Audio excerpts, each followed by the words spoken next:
আমি এই টিউটোরিয়ালে দেখাবো কিভাবে সিএসভি ফাইল থেকে অথবা এক্সেল ফাইল থেকে কিভাবে আপনারা নাল ভ্যালুজ অথবা ডুপ্লিকেট ভ্যালু যেগুলো আছে রোজ যেগুলো থাকে সেগুলো রিমুভ করতে পারেন। আমি এখানে জুপিটার নোটবুক ইউজ করছি অ্যানাকোন্ডা ডিস্ট্রিবিউশন ইউজ করে।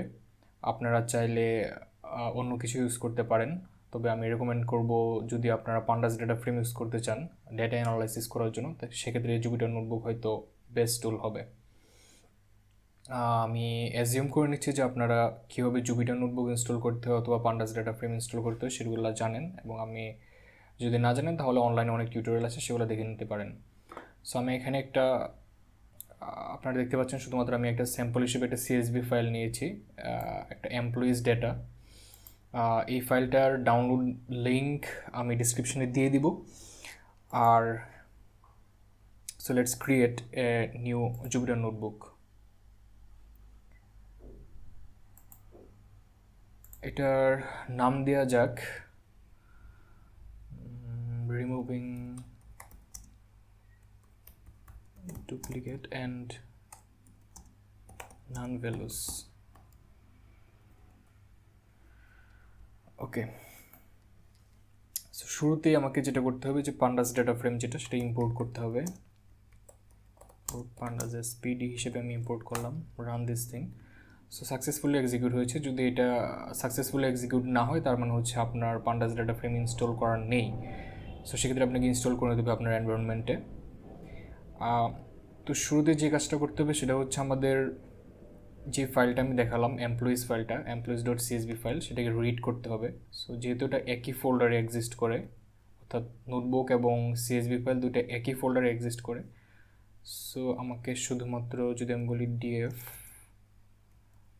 PD dot read csv, you see এখানে অনেকগুলো অপশন রয়েছে, যেমন read csv, read clipboard, read Excel.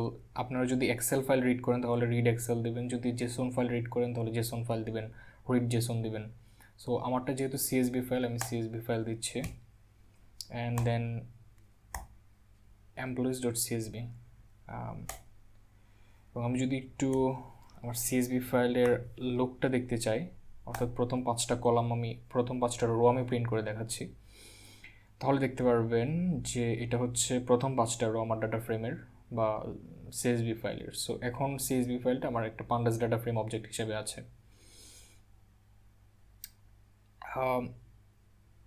এই যে এখানে যদি দেখেন প্রথমেই টিমের মধ্যে দ্বিতীয় রোটিতে এখানে একটা নাল ভ্যালু রয়েছে। নাল ভ্যালুগুলোকে এন বা নান দিয়ে এক্সপ্রেস করা হয় পান্ডাস ডাটা ফ্রেমে।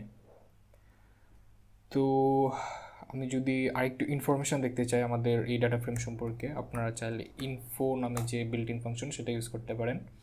তাহলে দেখতে পাবেন যে আমার 0 থেকে 7, তার মানে হচ্ছে টোটাল 8টি কলাম রয়েছে এখানে, এবং এগুলোর নামগুলো হচ্ছে এগুলো first name, gender, start date, blah blah blah, অনেক কিছু, এবং প্রত্যেকটা কলামের মধ্যে কী পরিমাণ ডাটা এক্সিস্ট করে সেটা হচ্ছে এই ইনফরমেশানটা। এবং আমি যদি আমার ডাটা ফ্রেমের লেন্থটা দেখতে চাই, লেন ডিএফ, তার মানে টোটাল আমার হচ্ছে 1003টি এন্ট্রি রয়েছে টোটাল আমার এই ডাটা ফ্রেমের মধ্যে, অর্থাৎ টোটাল 1003টি রোজ আছে। এখন আমি চাচ্ছি যে আমার ডাটা ফ্রেমের মধ্যে যেই রোগুলোর মধ্যে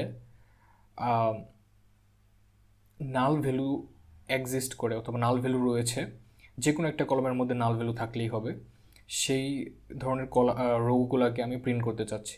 সো সেটা যদি আমি করতে চাই তাহলে যেটা করতে হবে, প্রথমে আমি একটা ভেরিয়েবল নিই, নান রোজ। আমার ডাটা ফ্রেম হচ্ছে ডিএফ, অ্যান্ড ডিএফ এর মধ্যে আপনাকে যেটা করতে হবে ডিএফ ডট ইজ নাল। আপনারা যদি জুপিটার নোটবুকের মধ্যে ট্যাব বাটনটা প্রেস করেন তাহলে আসলে এটা অটো ফিল হয়ে যায়, অথবা কী কী ধরনের অপশন অ্যাভেলেবল সেটা আসলে শো করে। সো ইজ নাল, এটাকে ট্রান্সপোজ করব আমি। ট্রান্সপোজ করা মানে হচ্ছে আপনার রোগুলোকে কলাম করা বা কলামগুলোকে রো করা, অ্যান্ড তারপর এই নিয়ে যদি থেকে থাকে তারপর আবার ট্রান্সপোজ করব, অর্থাৎ রোগুলোকে কলাম করে অথবা কলামগুলোকে রো করে আবার সেই একই কাজটা আবার রিভার্সলি করা হচ্ছে। সি অ্যান্ড রোস প্রিন্ট করি। সো এখন দেখবেন এখানে যেই রোগুলো প্রিন্ট করা হয়েছে সবগুলোর মধ্যে কোনো না কোনো একটা কলামের মধ্যে নাল ভ্যালু এক্সিস্ট করে। ফর এক্সাম্পল প্রথমটাতে যদি দেখি, যেমন টিমের মধ্যে নাল ভ্যালু আছে, দ্বিতীয়টাতে যদি দেখি ফার্স্ট নেমের মধ্যে নাল ভ্যালু আছে, আবার হচ্ছে সিনিয়র ম্যানেজমেন্ট যেটা সেটার মধ্যেও নাল ভ্যালু আছে। এরকম করে আমি দেখতে পাচ্ছি টোটাল হচ্ছে নিচের দিকে দেওয়া আছে টোটাল 236 রোজ। তার মানে হচ্ছে টোটাল আমার নাল ভ্যালু হচ্ছে এখানে আমার এই ডাটা ফ্রেমের মধ্যে টোটাল 236টি। এখন এটা হচ্ছে দেখাচ্ছে যে কোনো এই 8টি কলামের মধ্যে যে কোনো একটার মধ্যে থাকলেই হবে নাল ভ্যালুস, সেটার ইনফরমেশন নিয়ে আসবে। এখন আমি যদি চাই যে কোনো একটা কলাম স্পেসিফিকভাবে আমি নাল ভ্যালুসগুলো শো করি, ফর এক্সাম্পল আমি শুধুমাত্র দেখতে চাচ্ছি অন্য বাকি কলামগুলো ইগনোর করে শুধুমাত্র টিমের মধ্যে যে নাল ভ্যালুসগুলো আছে সেগুলো দেখতে চাচ্ছি, তাহলে আপনারা যেটা করতে পারেন তাহলে হচ্ছে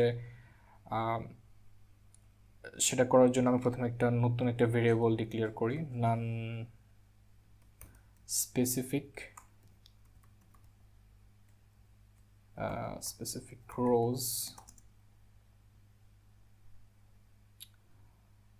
okay, then df dot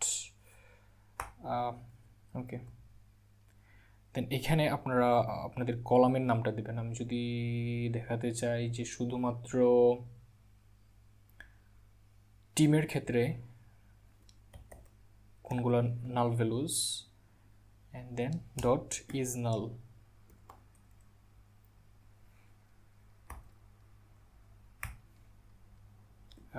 একটা প্রবলেম হবে, and then print this thing. So এক্ষেত্রে আপনারা যেটা দেখতে পারবেন সেটা হচ্ছে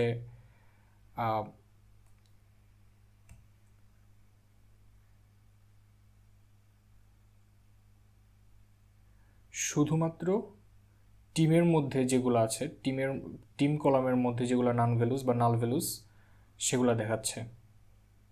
আপনারা তাহলে দেখবেন কি যে এই টিমের মধ্যে যে টিমের কলামটা সেটা সবগুলোর মধ্যে নাল ভ্যালুসগুলো দেখাচ্ছে। এখন আমি চাচ্ছি যে আমার ডাটা ফ্রেমের মধ্যে কোনো ডুপ্লিকেট রোজ আছে কিনা সেটা দেখার জন্য। সেটা যদি করতে চাই তাহলে সেটার জন্য আমি একটা নতুন ডুপ্লিকেট রোজ আমি একটা নতুন ভেরিয়েবল ডিক্লেয়ার করলাম, অ্যান্ড সেটা যদি করতে চাই df dot there is a built-in function in Pandas data frame called duplicated. আপনারা এটা সহজে দেখতে পারবেন যে কোন কোন রোজগুলো ডুপ্লিকেট। সো আমি দেখতে পাচ্ছি যে টোটাল নাম্বার অফ রোজ আমার পুরো ডাটা ফ্রেমের মধ্যে ছিল 1003টি, তার মধ্যে মাত্র 3টি হচ্ছে আমার ডুপ্লিকেট রো আছে। এখন আমি যদি চাই আমি এখন রিমুভ করব এগুলাকে, অর্থাৎ নাল ভ্যালুসগুলো এবং ডুপ্লিকেট যে ভ্যালুগুলো আছে সেগুলোকে আমি রিমুভ করব। প্রথমে আমি যদি নাল ভ্যালুগুলো রিমুভ করতে চাই তো দুটো উপায়ে আপনি নাল ভ্যালুগুলো রিমুভ করতে পারেন। একটা হচ্ছে আপনি কলামের নামটা স্পেসিফাই করে দিবেন, অর্থাৎ শুধুমাত্র সেই কলামের ভিত্তিতে আপনি নাল ভ্যালুগুলো রিমুভ করবেন, সেক্ষেত্রে সাবসেট হিসেবে দিয়ে দিতে পারেন কলামের নাম। আবার একটা হচ্ছে যে সব নাল ভ্যালুস অর্থাৎ সব কলামের এগেনস্টে আপনারা কোয়েরিটা চালাতে পারেন। সো আমি প্রথমে দুটাই দেখাবো। একটা হচ্ছে প্রথমটা সাবসেট আকারে সেটা দেখাই। So df dot drop na is a built in function null values remove করার জন্য ড্রপ na, এটা ইউজ করতে পারেন। এখন যদি আপনি কলাম স্পেসিফাই করে দিতে চান তাহলে আপনারা সাবসেট কথাটা ইউজ করতে পারেন, অ্যান্ড দেন এর মধ্যে একটা লিস্ট পাস করতে পারেন। যেমন আমি যদি দেখাই যে শুধুমাত্র টিম এবং লেটস সে স্যালারি, এখানে স্যালারি ছিল মনে হয়, ওকে স্যালারি এই দুইটা যদি আপনি পাস করতে চান তাহলে শুধুমাত্র স্যালারি এবং টিম কলামের এগেনস্টে যেগুলো নাল ভ্যালুস আছে সেগুলোকে রিমুভ করবে। So let's execute this. আপনি যদি এখন দেখেন df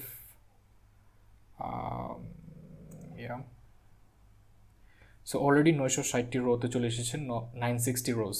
তার মানে হচ্ছে প্রথমে আমার ছিল 1003টি, তার মধ্য থেকে অলরেডি অনেকগুলো রিমুভ করেছে। এখন যদি আমি চাই এভাবে কলাম স্পেসিফাই না করে আমি চাচ্ছি যে কোনো যত ধরনের নাল ভ্যালুজ আছে সবগুলোকে রিমুভ করে দেবে। তাহলে আমরা সিম্পলি একটা কাজ করতে পারি যে df equal to df dot drop na, দেন দুটা প্যারামিটার দিতে হবে, একটা হচ্ছে হাউ এর মধ্যে আপনারা স্পেসিফাই করে দেবেন এনি, অর্থাৎ এনি কাইন্ড অফ কলামস। আপনাদের একটা অ্যাক্সিস স্পেসিফাই করতে হবে, Axis 0. If you do this, then you will see যে টোটাল, অর্থাৎ সব কলামের এগেনস্টে নাল ভ্যালুগুলো রিমুভ করার পরে আমাদের টোটাল নাম্বার অফ রোজ এই মুহূর্তে হচ্ছে 767টি। এখন আপনারা যদি দেখতে চান, সো এই মুহূর্তে আসলে আমার সব ধরনের নাল ভ্যালুজগুলো আমার ডাটা ফ্রেম থেকে চলে যাওয়ার কথা, সেটা যদি আপনারা চেক করে দেখতে চান যে আসলে কোনো নাল ভ্যালুজ এখনও আছে কি না, তাহলে আপনারা যেটা করতে পারেন ইজ নাল ডট সাম এটা ইউজ করতে পারেন। সো এক্ষেত্রে এই যদি কোনো নাল ভ্যালুজ থাকতো তাহলে এই নাম্বারটাকে দেখাতো, যদি 10টা থাকতো তাহলে 10 প্রিন্ট করতো। যেহেতু 0 প্রিন্ট করছে তার মানে হচ্ছে এখন আর কোনো ধরনের নাল ভ্যালুজ এক্সিস্ট করে না আমার এই ডাটা ফ্রেমে। এরপর আমি যেটা করতে চাচ্ছি সেটা হচ্ছে আমার ডুপ্লিকেট যে কলাম ছিল, 3টা ডুপ্লিকেট রো ছিল শুরুতে যেটা দেখিয়েছিলাম, 3টা ডুপ্লিকেট রো ছিল, সেগুলোকে আমি রিমুভ করতে চাই। সো সেটা করার জন্য প্রথমে আমি একটা ভেরিয়েবল ডিক্লেয়ার করি, স্পেলিংটা ভুল, ডুপ্লিকেট রোজ, দেন df ডট ডুপ্লিকেটেড নামে একটা বিল্ট ইন ফাংশন আছে। সো সেটা দিয়ে আপনারা ওকে বেসিক্যালি এটা দিয়ে আপনারা শো করতে পারেন যে কোনো ধরনের ডুপ্লিকেট এক্সিস্ট করে কিনা। বাট আমি ইন প্লেস ডাটাগুলো রিমুভ করতে, ডুপ্লিকেট ভ্যালুগুলো রিমুভ করতে চাচ্ছি। সো আমি যদি বলি df dot drop duplicates, drop duplicates keep equal to false, and then in place equal to true. Okay, ওয়ার্নিংটা আমরা ইগনোর করি।